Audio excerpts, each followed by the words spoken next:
Assalamualaikum warahmatullahi wabarakatuh. Pemirsa Garda Frekuensi, kita berjumpa lagi bersama saya untuk membicarakan hal-hal yang mungkin menarik, namun juga ada yang kontroversi yang akan kita bicarakan di channel Garda Frekuensi ini. Garda Frekuensi, gerakan rakyat daerah, kita bicara dalam satu frekuensi. Baik pemirsa Garda Frekuensi,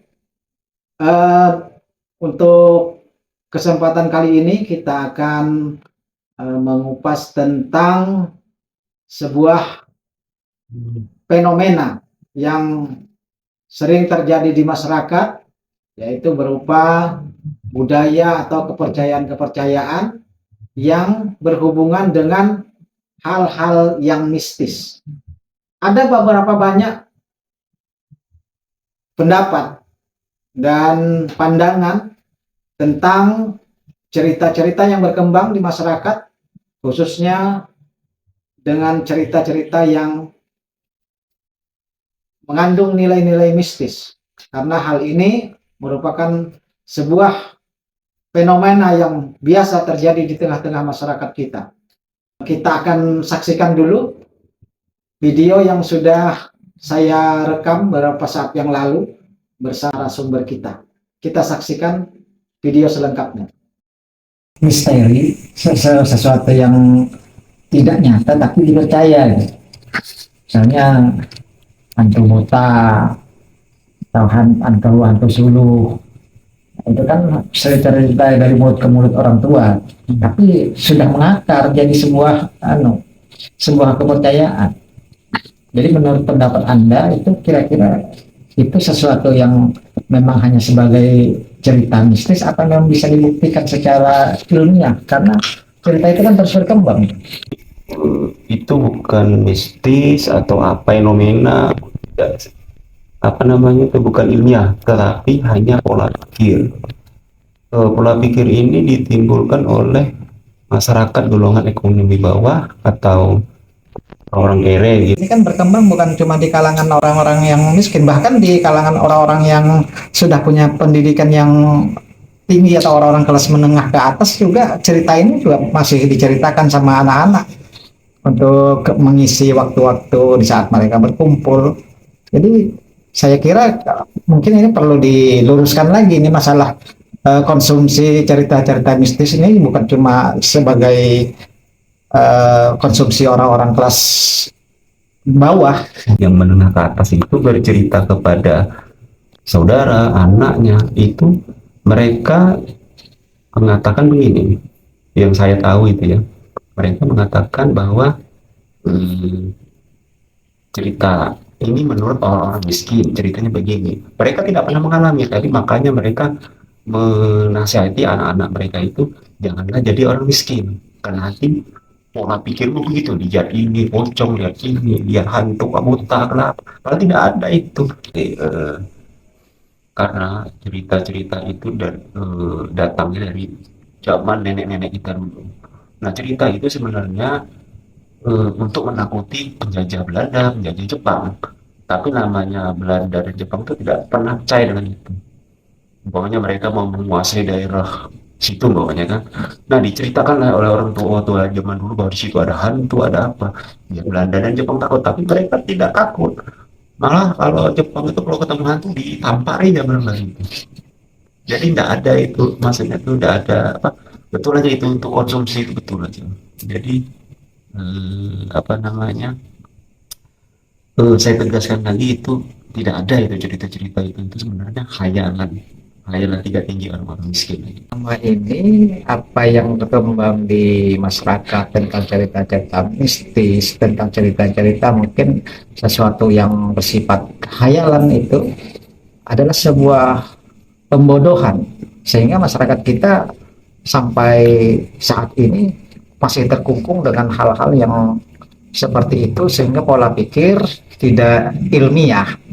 dan masyarakat kita masih selalu pola pikirnya terbelakang. Mungkin ini salah satu cara dari warisan dari penjajah juga, supaya masyarakat kita ini tidak berpikir logis, sehingga mereka tidak bisa menguasai orang-orang miskin, dan contohnya kita sudah bisa dijajah sampai ratusan tahun itu. Bagaimana itu kira-kira? Ya, ya kalau pada sampai titik ini, makanya saya sepaham dengan pertanyaan dan sekaligus pernyataan dari Anda ya. Jadi sebenarnya itu diperparah dengan pemerintah juga, pemerintah khususnya pemerintah kebudayaan lah yang menangani kebudayaan. Nah, kita ambil contoh cerita Ayus dan Ongo ya. Ayus dan Ongo seperti ceritanya mereka menjebak hantu apa namanya, gergasi lah istilahnya, menjebak gergasi dengan mengumpan dengan tumpi, kue tumpi. Padahal kue tumpi itu adalah kue baru yang dibuat dari tepung, beras, dan gula merah. Padahal gula merah dan tepung itu baru diperkenalkan baru-baru aja di Kalimantan ini. Kok sudah ada zaman dulu, zaman Ayus dan Ongo itu. Berarti kan kebodohan itu dilembagakan oleh apalah yang mengurus kebudayaan di pemerintahan ini. Jadi memang sepertinya ada namanya apa lingkaran setan di situ. Di mana mulanya itu kita tidak tahu lagi di mana akhirnya.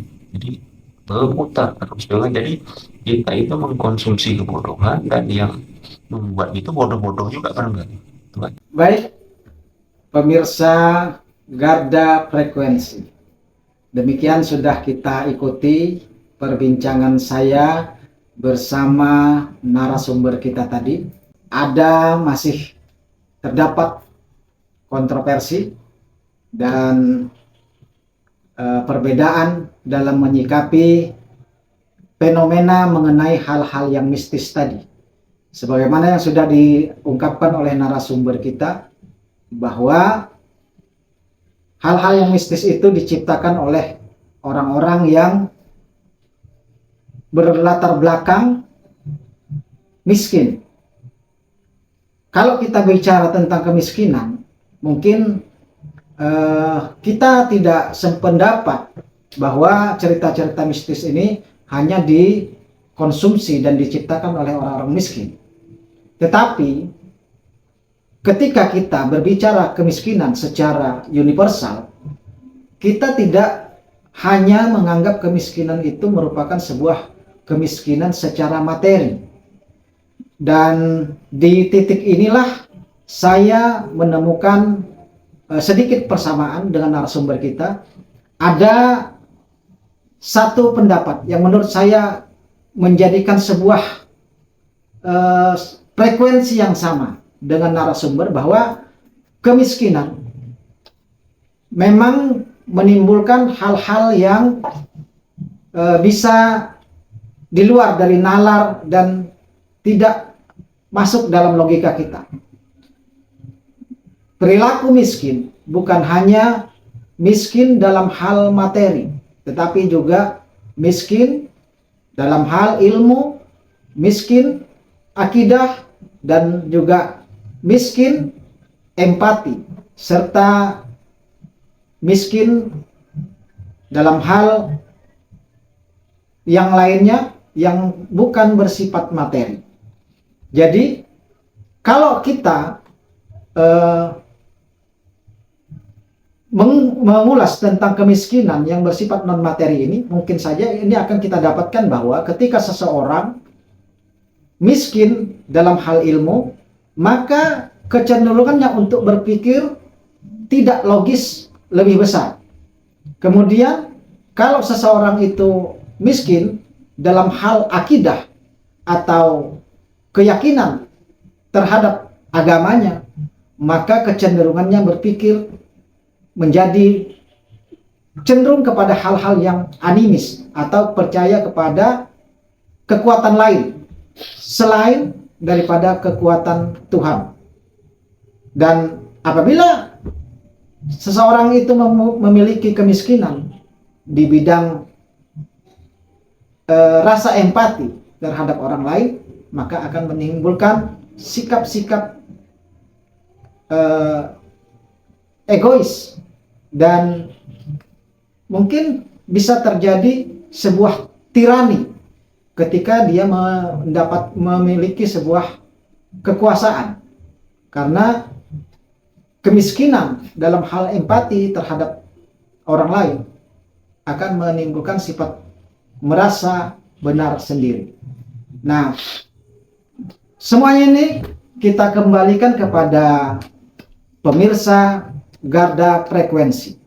Kita boleh berbeda pendapat, namun dalam perbedaan itu harus kita cari sebuah frekuensi yang sama, sehingga kita bisa membicarakan perbedaan itu dalam sebuah getaran dan frekuensi yang membawa kita pada titik temu untuk sebuah permasalahan yang berbeda. Silahkan komentar di bawah ini untuk menanggapi hasil wawancara saya bersama narasumber, dan kita akan lanjutkan dengan pembahasan dengan topik-topik yang lain di kesempatan yang akan datang. Sampai di sini dulu. Garda Frekuensi, gerakan rakyat daerah, bicara dalam satu frekuensi. Assalamualaikum warahmatullahi wabarakatuh.